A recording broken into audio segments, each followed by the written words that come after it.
ابو نے پوری زندگی ہمارے لیے کمایا، گھر بنایا، پڑھایا، ہماری شادیاں کیں۔ جب تک پینشن آتی رہی سب ٹھیک تھا۔ جیسے ہی پیسے بند ہوئے ابو بوجھ بن گئے۔ نہ ڈھنگ کا کھانا، نہ عزت۔ ایک رات ابو نے بہو سے صرف پانی مانگا۔ بہو غصے سے بولی خود پی لے۔ پھر پوتے کو آواز دی۔ اس بچے نے دادا کو ایسا جواب دیا کوئی سوچ بھی نہ سکے، اور پیاس سے بے عزت تنہا سو گئے۔ صبح جب گھر والے اٹھے تو ابو کی سانسیں۔ میں گلی میں بچیوں کے ساتھ کھیل رہی تھی کہ جب یہ میں نے اپنے ابو کو دفتر سے واپس آتے ہوئے دیکھا۔ وہ ہمیشہ سائیکل پر دفتر سے واپس آیا کرتے تھے۔ وہ ایک سرکاری دفتر میں ملازم تھے۔ جب ابو کی سائیکل گیٹ پر آ کر رکی تو کھیلتے کھیلتے میری نظر ابو کی ٹوٹی ہوئی چپل پر پڑی۔ میرے ساتھ کھیلنے والی سکینہ ہنس کر کہنے لگی کہ تمہارے ابو ٹوٹی چپل پہن کر کام پر کیوں جاتی ہیں؟ تم نے تو خود نئی چپل لے لی ہے، تمہارے ابو نے کیوں نہیں لی؟ اس کی یہ بات میرے دل پر لگی۔ میں فوراً ہی کھیل چھوڑ کر گھر میں دوڑی اور ابو کی بازو سے لپٹ گئی۔ ابو آپ نئی چپل کیوں نہیں لیتے؟ کتنے دنوں سے آپ پرانی چپل پہن رہے ہیں؟ گلی کے بچے میرا مذاق اڑا رہے ہیں۔ ابو کے پاس بیٹھتے ان سے یہ بات کہی تو ابو کے چہرے پر ایک دھیمی مسکراہٹ آ گئی۔ کہنے لگے کہ یہ چپل ٹھیک ہے، میں موچی سے جڑوا لوں گا، تم پریشان نہ ہو۔ انہوں نے میرے ماتھے پر پیار کیا اور پھر جیب سے پیسے نکال کر امی کے ہاتھ پر رکھ دیا۔ کہنے لگے کہ فضان کے اسکول کی فیس بھر لی ہے نا، وقت پر بھر دینا۔ امی نے اتنے پیسے دیکھے تو کہنے لگی کہ آپ پھر بٹھے پر اینٹیں اٹھا کر آئی ہیں نا۔ جب بھی میں کہوں کہ اتنی دیر کیوں ہوئی ہے، کتنی بار کہا ہے آپ سے فضان کو سرکاری اسکول میں کیوں نہیں پڑھا لیتے، لیکن آپ میری کوئی بات سمجھ نہیں آتی۔ امی کی بات پر ابو مسکرائے اور کہنے لگے کہ میں چاہتا ہوں کہ جس سرکاری دفتر میں میں کلرک ہوں وہاں میرا بیٹا آفیسر بن کر بیٹھے۔ پھر ابو نے میرے ماتھے کو چوما اور کہنے لگے کہ اور اپنی بیٹی کو میں استانی بناؤں گا تاکہ یہ ساری لڑکیوں کو پڑھا کر انہیں قابل بنائے۔ میری فیس کے پیسے ابو پہلے ہی امی کو دے چکے تھے، لیکن فضان بھائی کی فیس کے پیسے کم پڑ گئے تھے، جس کی وجہ سے شاید ابو بھٹے پر اینٹیں اٹھا کر آئے تھے، اور اب اسی بات پر امی ناراض تھیں۔ لیکن ابو کے چہرے پر ایک پرسکون مسکراہٹ تھی کہ اب ان کے بچوں کی پڑھائی میں کوئی حرج نہیں آئے گا۔ پھر ابو میرے بالوں پر ہاتھ پھیر کر کہنے لگے جاؤ گڑیا باہر کھیل لو، پھر رات ہونے لگے گی تو میں واپس بلوا لوں گا، اندھیرے سے پہلے لوٹ آنا۔ ابو نے 2 روپے کا نوٹ میرے ہاتھ پر رکھا تو میں وہ نوٹ لے کر اچھلتی ہوئی باہر کی طرف دوڑی تھی، اور اس وقت مجھے یہ احساس تک نہ تھا کہ جو شخص اپنی سائیکل کی مرمت نہیں کروا سکتا وہ میرے اور بھائی کے مستقبل کو سنوارنے کے لیے اپنی ہڈیاں پسوا رہا ہے۔ ابو کا یہ عزم صرف الفاظ نہ تھے بلکہ ان کی زندگی کا وہ مشن تھا جس کے لیے وہ خود کو بھٹی میں جھونک رہے تھے۔ میں باہر گلی میں تو چلی گئی مگر میرا ذہن ابو کی ان ٹوٹی ہوئی چپلوں پر اٹکا ہوا تھا جو ان کی غربت کی نہیں بلکہ ان کی قربانی کی گواہی دے رہی تھیں۔ سکینہ اور دوسری لڑکیاں اب بھی اسی بات پر ہنس رہی تھیں، لیکن میں نے ان کی طرف دیکھنا چھوڑ دیا تھا کیونکہ اب مجھے وہ بڑے بڑے خواب نظر آ رہے تھے جو ابو نے میرے اور بھائی کے لیے دیکھے تھے۔ گھر کی دہلیز پر کھڑی ہو کر میں نے دیکھا کہ امی اب بھی ابو کے سامنے کھڑی کچھ بول رہی تھیں، اور ابو بس خاموشی سے اپنی سائیکل کو ایک کونے میں کھڑا کر رہے تھے۔ وہ تھکن سے چور تھے مگر ان کے چہرے پر ایک عجیب سی تسکین تھی، جیسے انہوں نے آج کوئی بہت بڑا مارکا سر کر لیا ہو۔ وہ جانتے تھے کہ اگر آج فضان کی فیس نہ جمع ہوئی تو اس کا پورا سال ضائع ہو جائے گا، اور وہ کسی بھی قیمت پر ایسا نہیں ہونے دینا چاہتے تھے۔ سورج ڈھل رہا تھا اور گلی میں شام کی رونقیں بڑھ رہی تھیں۔ میں نے سوچا کہ جب میں بڑی ہو جاؤں گی تو سب سے پہلے ابو کے لیے نئی چپل اور پھر ان کے لیے نیا گھر بناؤں گی جہاں انہیں اینٹیں اٹھانے کی ضرورت نہیں پڑے گی۔ کھیلتے کھیلتے وقت کا پتہ ہی نہیں چلا۔ پھر ابو نے مجھے آواز دی کہ بیٹا اندر آ جاؤ، اندھیرا ہو رہا ہے۔ میں اٹھ کر ان کے پاس گئی تو انہوں نے اپنے پاس بٹھا لیا اور میرے ہاتھوں میں اپنی کھردری ہتھیلیاں رکھیں۔ ان کے ہاتھ اتنے سخت ہو چکے تھے کہ چھونے سے ایسا لگتا تھا جیسے وہ لکڑی کے ٹکڑے ہوں، لیکن ان ہاتھوں میں ایک ایسی گرم جوشی تھی جو مجھے دنیا کے ہر خوف سے محفوظ رکھتی تھی۔ انہوں نے مجھے بتایا کہ محنت کرنے میں کوئی شرم نہیں ہوتی بلکہ اپنی اولاد کو پڑھا کر انہیں کامیاب دیکھنا ہی اصل زندگی ہے۔ میں نے ان کی آنکھوں میں دیکھا تو مجھے وہاں صرف پیار اور امید نظر آئی جس میں ایک لمحے کے لیے بھی کوئی شکایت نہیں تھی۔ رات کا کھانا تیار ہوا تو امی نے ہم سب کو بلایا۔ ہم سب نے ایک ساتھ کھانا کھایا۔ ابو نے اپنی پلیٹ میں سے اکثر بوٹیاں فضان بھائی اور میری طرف بڑھا دیں اور خود صرف روٹی کے ٹکڑے سالن میں ڈبو کر کھاتے رہے۔ امی نے انہیں دیکھا تو ایک بار پھر ان کی آنکھوں میں نمی آ گئی مگر انہوں نے کچھ نہیں کہا کیونکہ وہ جانتی تھی کہ ابو کی ضد کے سامنے کسی کی نہیں چلتی۔ ہم سب سو گئے لیکن مجھے نیند نہیں آ رہی تھی۔ میں بار بار سوچ رہی تھی کہ کیا واقعی فضان سرکاری آفیسر بن جائیں گے اور میں استانی۔ رات کی تاریکی میں مجھے ابو کے کمرے سے ان کے کراہنے کی آوازیں آ رہی تھیں لیکن وہ بہت آہستہ تھیں، ساتھ ہی امی کی بھی آوازیں آ رہی تھیں، شاید وہ ابو کی کمر دبا رہی تھیں، اور انہی آوازوں کو سنتے سنتے مجھے نیند لگ گئی تھی۔ وقت کا پہیہ تیزی سے گھومتا رہا اور ہماری زندگیوں کے موسم بدلتے چلے گئے۔ گھر کی دیواریں جو کبھی ہنسی خوشی سے گونجتی تھیں اب ان دیواروں کے بیچ صرف ابو کی انتھک محنت کی خاموشی داستانیں پنپ رہی تھیں۔ بھائی کو جب 10ویں کے امتحان میں ضلع بھر میں پہلی پوزیشن ملی تو ایسا لگا جیسے ابو کی ساری زندگی کی تھکن اتر گئی ہو۔ وہ اس دن اتنے خوش تھے کہ اپنے پرانے کپڑوں میں بھی بادشاہ لگ رہے تھے۔ انہوں نے گلی بھر میں مٹھائی بانٹی اور فخر سے لوگوں کو بتایا کہ ان کا بیٹا آفیسر بنے گا۔ مگر اس کامیابی کے بعد جیسے ہی کالج کا مرحلہ سامنے آیا تو اخراجات کا ایک ایسا طوفان آیا جس نے ہماری چھوٹی سی دنیا کو ہلا کر رکھ دیا۔ کالج کی فیس اور دیگر اخراجات اتنی زیادہ تھے کہ ابو کی معمولی تنخواہ میں ان کا تصور بھی محال تھا، لیکن ابو کہاں ہمت ہارنے والے تھے۔ انہوں نے اپنی زندگی کا سب سے مشکل فیصلہ کرتے ہوئے ماں کے کانوں کی وہ واحد بالیاں بیچ دیں جو ان کے پاس کسی بھی مشکل وقت کے لیے واحد اثاثہ تھیں۔ ماں کی آنکھوں سے آنسو بہ رہے تھے، مگر ابو نے ان کے آنسو پونچھتے ہوئے کہا کہ یہ بالیاں فیضان کے مستقبل کے سامنے کچھ بھی نہیں۔ جب بھائی کا داخلہ ایک بہترین کالج میں ہو گیا تو ابو کی کمر پر بوجھ مزید بڑھ گیا۔ وہ اب صبح دفتر جاتے اور واپسی پر اینٹوں کے بھٹے پر یا تعمیراتی مقامات پر مزدوری کرتے۔ عید ہو یا کوئی تہوار، ابو کا کوئی دن چھٹی کا نہ تھا۔ وہ ہر لمحہ صرف اس کوشش میں صرف کرتے کہ بھائی کی پڑھائی میں 1 روپیہ بھی کم نہ پڑے، اور میں گھر میں ماں سے ہی پڑھتی رہی۔ ماں نے خود پڑھ لکھ کر مجھے بہت کچھ سکھا دیا تھا اور کبھی کبھار اپنی سہیلیوں سے بھی مدد لے لیتی تھی تاکہ میرا وقت ضائع نہ ہو۔ لیکن بھائی کی دنیا مکمل بدل چکی تھی۔ کالج پہنچتے ہی ان کی صحبتیں بدل گئیں۔ امیر اور صاحب ثروت لڑکوں کے ساتھ اٹھنا بیٹھنا شروع ہوا تو ان کی ضروریات بدل گئیں۔ کبھی کسی پروجیکٹ کے نام پر پیسے مانگے جاتے تو کبھی مہنگے موبائل اور برانڈڈ کپڑوں کی فرمائش ہوتی۔ اب ان کی ہر جائز اور ناجائز ضد کو پورا کرنے کے لیے اپنی راتوں کی نیندیں قربان کرتے رہے۔ وہ جانتے تھے کہ اگر انہوں نے انکار کیا تو شاید بھائی کا تعلیمی کیریئر متاثر ہو جائے، مگر وہ یہ نہیں جانتے تھے کہ جس معاشرے میں وہ بھائی کو کھڑا کر رہے ہیں وہاں امیروں کی دیکھا دیکھی بھائی اپنے اصل کو بھولتا جا رہا ہے۔ دھیرے دھیرے وقت کا سفر اور بھی سنگین ہو گیا۔ گلی کے تمام لوگ ترقی کر کے سائیکل سے موٹر سائیکل پر آ گئے تھے اور گھروں کی حالتیں بھی بہتر ہو گئی تھیں، لیکن اب وہ آج بھی اسی زنگ آلود سائیکل پر اپنے جوڑوں کے درد کو چھپائے دفتر اور مزدوری کے لیے جاتے تھے۔ ان کی کمر جو کبھی سیدھی تنی ہوئی ہوا کرتی تھی اب مسلسل بوجھ اٹھانے اور سڑکوں پر پیڈل مارنے سے بری طرح جھک چکی تھی۔ ان کے ہاتھ اب اتنے کھردرے ہو چکے تھے کہ ان پر لکیریں نہیں بلکہ محنت کے گہرے نشان بن چکے تھے۔ میں اکثر کھڑکی سے دیکھتی کہ ابو جب سائیکل سے اترتے تو ان کے پیر لڑکھڑاتے، لیکن وہ جیسے ہی گھر کی دہلیز پر قدم رکھتے اپنے چہرے پر وہی پرانی پرسکون مسکراہٹ لے آتے تاکہ ہمیں یہ نہ لگے کہ وہ تھک چکے ہیں۔ بھائی کی فرمائشیں ختم ہونے کا نام نہ لیتی تھیں۔ وہ اپنے دوستوں کے سامنے اپنی غربت کو چھپانے کے لیے ابو پر دباؤ ڈالتے اور ابو ہر بار خاموشی سے ان کی تمام مانگیں پوری کر دیتے تھے۔ میں کئی بار ماں سے کہتی کہ ابو کو آرام کا کہو، مگر ماں بھی بے بس تھی کیونکہ وہ دیکھ رہی تھی کہ ابو کی ساری زندگی اسی ایک مقصد کے گرد گھومتی ہے کہ فیضان آفیسر بنے اور میں استانی بنوں۔ جب بھائی کو اسکالرشپ ملی تو ہمیں لگا کہ اب شاید ابو کے دن بدل جائیں گے، مگر حقیقت یہ تھی کہ بھائی کے اخراجات کم ہونے کی بجائے بڑھ گئے کیونکہ اب ان کا رہن سہن اور بھی اونچا ہو چکا تھا۔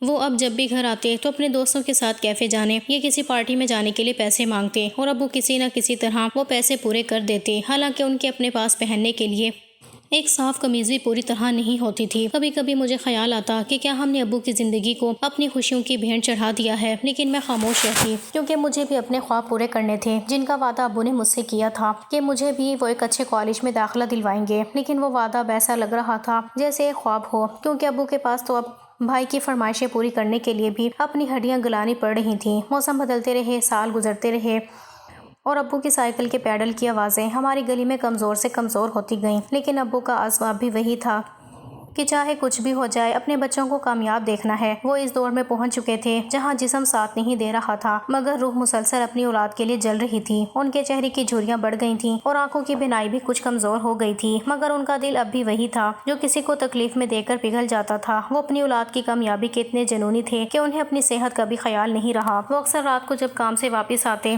تو شدید درد میں مبتلا ہوتے اور ماں ان کے پیروں پر مالش کرتی تو وہ بس یہی کہتے کہ کوئی بات نہیں، بس فیضان کا سال مکمل ہو جائے پھر ہم سب آرام کریں گے۔ یہ آرام کب آئے گا یہ کوئی نہیں جانتا تھا کیونکہ ہر نئی منزل ایک نئے اخراجات کا مطالبہ کر رہی تھی اور ابو اپنی پوری زندگی کو اینٹ کی طرح اپنے بچوں کے قدموں میں بچھا رہے تھے تاکہ وہ اس پر چڑھ کر اونچی منزل پا سکیں۔ انہیں یہ احساس نہیں تھا کہ جب وہ اس منزل پر پہنچ جائیں گے تو پیچھے مڑ کر دیکھنے والا کوئی نہیں ہوگا۔ وہ تو اپنی محبت کی دھن میں مگن تھے اور یہ سوچتے تھے کہ جس دن ان کے بچے بڑے ہو جائیں گے وہ ان کے کندھوں کا سہارا بنیں گے۔ وقت گزرنے کے ساتھ ساتھ فیضان بھائی کی خواہشات اور عزائم کا دائرہ کار وسیع ہوتا گیا اور ایک دن انہوں نے CSS کرنے کا فیصلہ کر لیا۔ اس امتحان کی تیاری کے لیے جو بھاری رقم درکار تھی وہ ہمارے جیسے غریب گھرانے کے لیے کسی پہاڑ جیسی تھی۔ ابو کے پاس جمع پونجی کے نام پر کچھ بھی نہ تھا، مگر ان کے دل میں بیٹے کو آفیسر دیکھنے کا جنون اس قدر بڑھ چکا تھا کہ انہوں نے اپنی پوری زندگی کی کمائی کا مرکز یعنی وہ چھوٹا سا گھر ہی بیچنے کا فیصلہ کر لیا جس کی دیواروں میں ہماری بچپن کی یادیں تھیں۔ ہم کرائے کے ایک چھوٹے سے مکان میں منتقل ہو گئے۔ ابو اس فیصلے پر ذرا بھی دکھی نہ تھے، بلکہ وہ فخر سے محلے والوں سے کہتے پھرتے تھے کہ میرا بیٹا اس بار بھی ٹاپ کرے گا، اور جب اسے سرکاری نوکری ملے گی تو اسے سرکار کی طرف سے بہترین کوارٹر بھی ملے گا، اور تب ہمیں اپنے گھر کی فکر کرنے کی ضرورت نہیں رہے گی۔ ابو کی کمر اب اس قدر جھک چکی تھی کہ ان کا چلنا پھرنا بھی عذاب ہو گیا تھا۔ ان حالات کو دیکھ کر میں نے اپنی ضد چھوڑ دی اور پرائیویٹ کالج میں داخلہ لینے کی بجائے سرکاری کالج کا انتخاب کیا تاکہ ابو پر مزید بوجھ نہ پڑے۔ میں نے انہیں بہانہ بنا دیا کہ میری تمام سہیلیاں سرکاری کالج میں جا رہی ہیں، اس لیے میں بھی وہیں پڑھوں گی۔ حالانکہ حقیقت یہ تھی کہ میں ان کے جسم سے ٹپکتے پسینے کو دیکھ کر مزید بوجھ نہیں بننا چاہتی تھی۔ بھائی نے CSS کی تیاری شروع کی تو ہم سب نے ان کا ساتھ دیا اور دن رات ایک کر دیے۔ آخرکار وہ وقت آ گیا جس کی ابو نے برسوں دعائیں مانگی تھی۔ بھائی نہ صرف CSS کے امتحان میں کامیاب ہوئے بلکہ ان کی بہت اچھی سرکاری نوکری بھی لگ گئی، اور ابو کا وہ ادھورا خواب جو انہوں نے برسوں پہلے ایک کلرک کی حیثیت سے دیکھا تھا آج ان کی آنکھوں کے سامنے سچ ہو رہا تھا۔ سب سے حیران کن بات یہ تھی کہ جس سرکاری دفتر میں ابو ساری زندگی کلرک رہے تھے، آج اسی دفتر میں ان کا بیٹا آفیسر بن کر تعینات ہوا تھا۔ اس کامیابی کے بعد ابو نے اپنی ملازمت سے ریٹائرمنٹ لے لی تھی، اور ہمیں لگا کہ اب ابو کی زندگی میں سکھ کا دور آئے گا، مگر وہ یہ نہیں جانتے تھے کہ جس معاشرے میں وہ بھائی کو کھڑا کر کے خود مٹ گئے تھے وہاں اب ان کی حیثیت ایک ریٹائرڈ اور بیمار بوڑھے سے زیادہ کچھ نہیں تھی۔ فیضان اب ایک بڑے افسر کی کرسی پر براجمان تھا، اور ہم سب کو لگ رہا تھا کہ اب ساری پریشانیاں ختم ہو گئیں۔ فیضان کی CSS میں کامیابی کے بعد جیسے ہماری زندگی کا ایک نیا اور سنہری دور شروع ہوا۔ حکومت کی طرف سے فیضان کو ایک عالیشان سرکاری گھر الاٹ ہوا تو ہماری خوشیوں کا کوئی ٹھکانہ نہ رہا۔ ہم سب اس بڑے گھر میں منتقل ہو گئے جو ہمارے پرانے تنگ و تاریک گھر کے مقابلے میں کسی محل سے کم نہ تھا۔ ابا کے چہرے پر ایک ایسی چمک تھی جسے دیکھ کر لگتا تھا کہ ان کی ساری تھکن اور دکھ ماضی کا حصہ بن چکے ہیں۔ گھر کی کشادگی اور آسائشیں دیکھ کر اماں بھی مسکرانے لگی تھیں، اور میرے لیے بھی یہ سب کسی خواب سے کم نہیں تھا۔ اسی دوران میری تعلیم مکمل ہوئی، اور میری محنت اور ابا کی دعاؤں کے صدقے مجھے بھی ایک سرکاری اسکول میں استانی کی نوکری مل گئی۔ اب گھر میں سکون تھا، مالی حالات بدل چکے تھے اور زندگی ایک نئے ڈگر پر چل رہی تھی۔ پھر وہ دن آیا جس کا ہر ماں باپ کو انتظار ہوتا ہے۔ میرے لیے ایک بہت اچھے گھرانے سے رشتہ آیا تھا۔ اماں ابا بہت خوش تھے، لیکن شادی کے لیے اب ابا کے ہاتھ میں کچھ نہیں تھا، اس لیے جب انہوں نے یہ بات فیضان بھائی سے کہی تو بھائی فوراً کہنے لگے کہ میں خود اپنی گڑیا کی شادی دھوم دھام سے کروں گا۔ وہ مجھ سے بہت محبت کرتے تھے، اسی لیے انہوں نے میری شادی کی تیاریوں میں کسی قسم کی کوئی کمی نہ چھوڑی۔ اسی دوران فیضان کے تعلقات ایک بہت بڑے اور امیر گھرانے سے استوار ہو گئے۔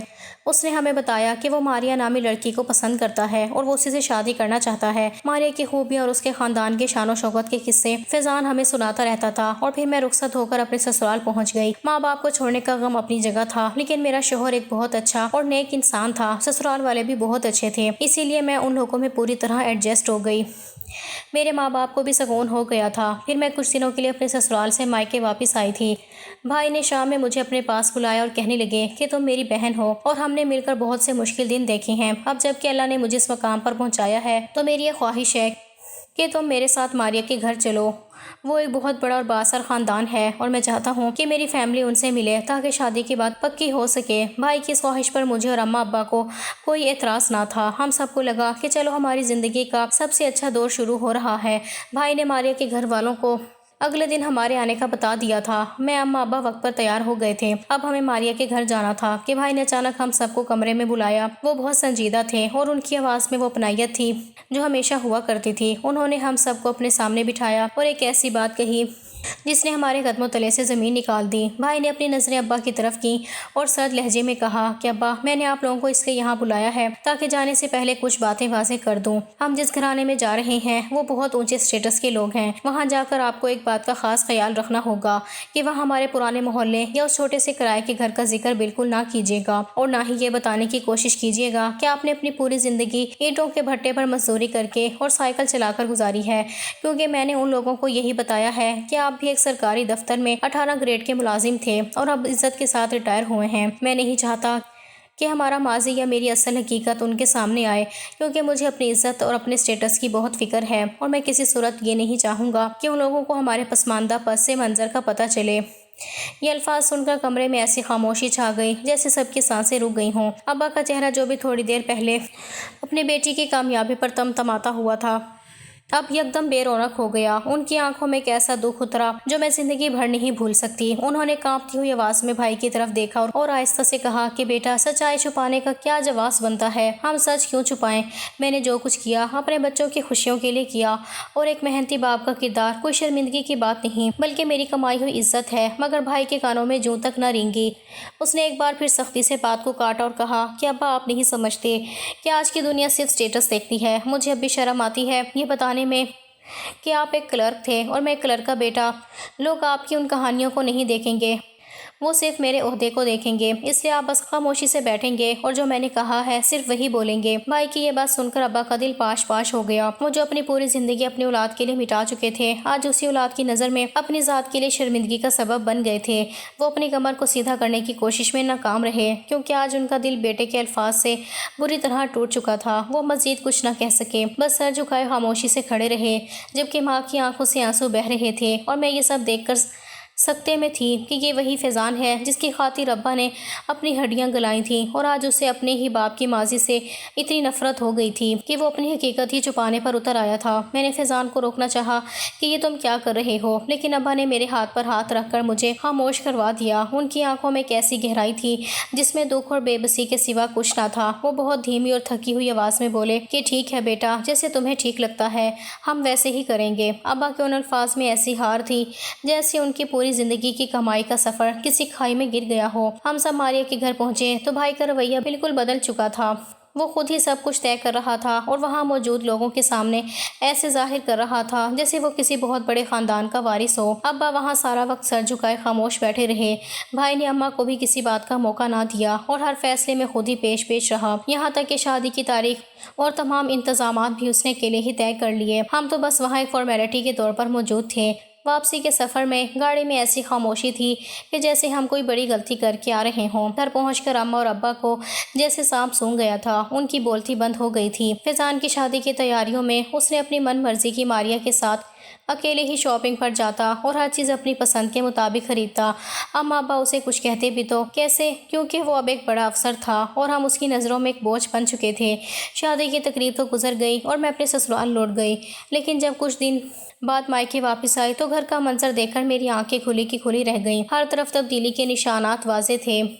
دیواروں پر لگے پرانے فریمز، ابو کی اور میری بچپن کی تصویریں سب غائب تھیں۔ اب وہاں بڑے بڑے فریم اور مہنگی پینٹنگز لگی ہوئی تھیں۔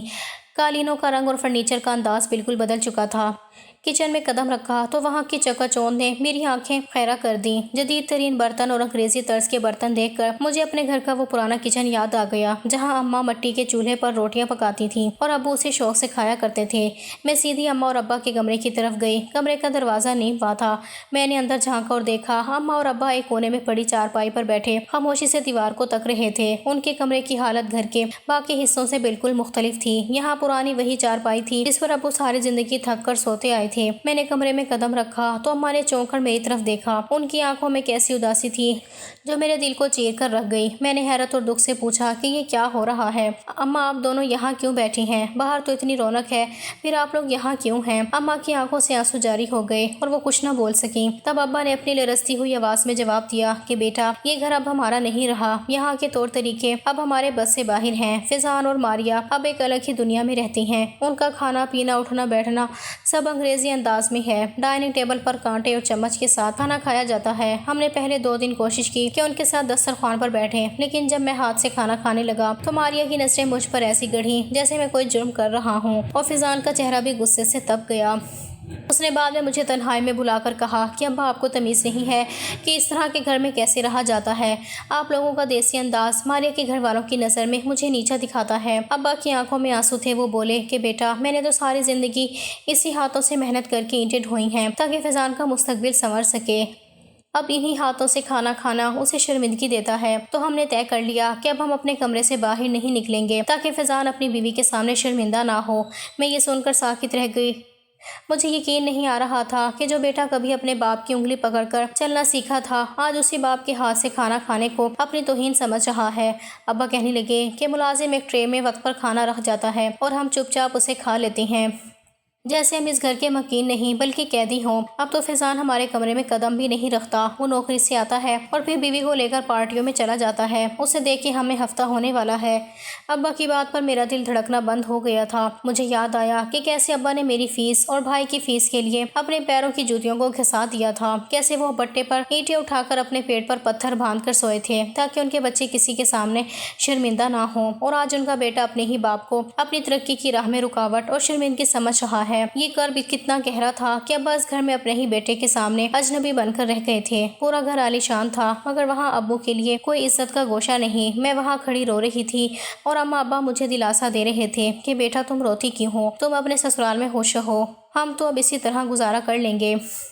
مگر ان کی یہ تسلی میرے زخموں پر نمک چھڑک رہی تھی، کیونکہ میں جانتی تھی کہ یہ خاموشی اور یہ تنہائی کتنی تکلیف دہ ہے۔ وہ اب اپنے ہی گھر میں غیر ہو چکے تھے اور فیضان اپنی نام نہاد عزت کی بلندیوں پر بیٹھا اپنے ہی باپ کو بوجھ سمجھ رہا تھا۔ گھر کی ہر چیز نئی تھی مگر ابو کے چہرے کی جھریاں اور ان کی آنکھوں کی اداسی بتا رہی تھی کہ اس گھر میں اب وہ کوئی نہیں رہا جس کے لیے ابا نے اپنی پوری زندگی داؤ پر لگا دی تھی۔ کچھ دن گزرے تو مجھے سسرال میں وہ خبر ملی جس نے میرے ہوش اڑا دیے۔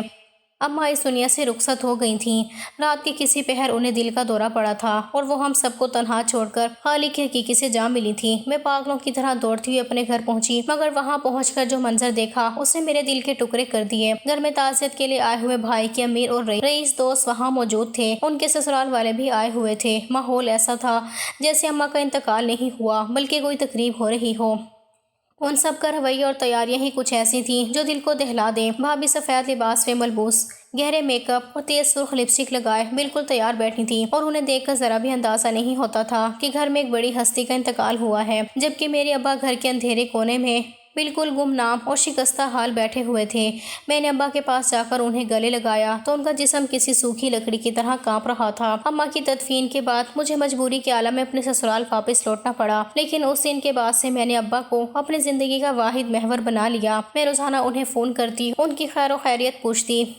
ابا کی طبیعت دن بدن گرتی جا رہی تھی مگر ان کی پینشن کے جو تھوڑے بہت پیسے آتے تھے وہ اسی سے اپنا گزارا کر رہے تھے۔ میں اکثر انہیں کہتی کہ ابا آپ مجھے یہ پیسے سنبھالنے کے لیے دے دیں تاکہ میں آپ کی دوائیاں اور ضروری چیزیں منگوا سکوں، لیکن ابا کا جواب ہمیشہ یہی ہوتا کہ بیٹا ان پیسوں سے میرا اچھا گزارا ہو رہا ہے، اب میں یہ پیسے جمع کر کے کیا کروں گا جب میری زندگی کا سب سے بڑا سہارا یعنی تمہاری ماں ہی نہیں رہی تو اب مجھے کسی چیز کی ضرورت نہیں ہے۔ ایسے ہی تیزی سے وقت گزرتا گیا اور 5 سال کا طویل عرصہ بیت گیا۔ اسی دوران میرے ہاں ایک بیٹی کی پیدائش ہوئی اور بھائی کے گھر بھی ایک بیٹا پیدا ہوا جس نے اپنی انا اور تکبر کو مزید بڑھا دیا۔ ایک دن ابا کا فون آیا، ان کی آواز بہت کمزور تھی اور اس میں ایک لرزش تھی۔ انہوں نے بتایا کہ ان کی پینشن کسی سرکاری معاملے کے تحت بند ہو گئی ہے۔ یہ سن کر میں شدید پریشان ہوئی اور میں نے پوچھا کہ اب آپ اپنا خرچہ کیسے چلائیں گے؟ تو ابا نے بہت دھیمی آواز میں کہا کہ بیٹا سرکاری کاغذات میں کچھ مسائل ہیں، شاید کچھ عرصے بعد دوبارہ ملنا شروع ہو جائیں۔ میں نے دوبارہ اصرار کیا کہ ابا میں آپ کو خرچے کے پیسے بھیج دیتی ہوں یا اپنے شوہر سے کہتی ہوں، لیکن ابا کی غیرت آڑے آ گئی۔ وہ کہنے لگے کہ بیٹا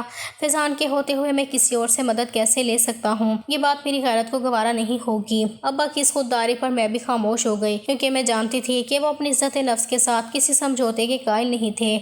اس کے بعد میں دوبارہ امید سے ہو گئی۔ میری اپنی صحت بہت خراب رہنے لگی اور گھر کے حالات نے مجھے ایسا جکڑا کہ میں کافی عرصے تک مائکے نہ جا سکی۔ ہماری بات چیت بھی بہت کم ہو گئی تھی۔ میں ہر وقت اسی کشمکش میں رہتی کہ ابا وہاں اکیلے کیسے ہوں گے۔ پھر ایک دن جب حالات کچھ بہتر ہوئے تو میں اپنے مائکے پہنچی۔ گھر کے باہر قدم رکھتے ہی میرے قدم جکڑ گئے کیونکہ اندر سے آنے والی آوازوں نے میرے وجود کو ہلا کر رکھ دیا تھا۔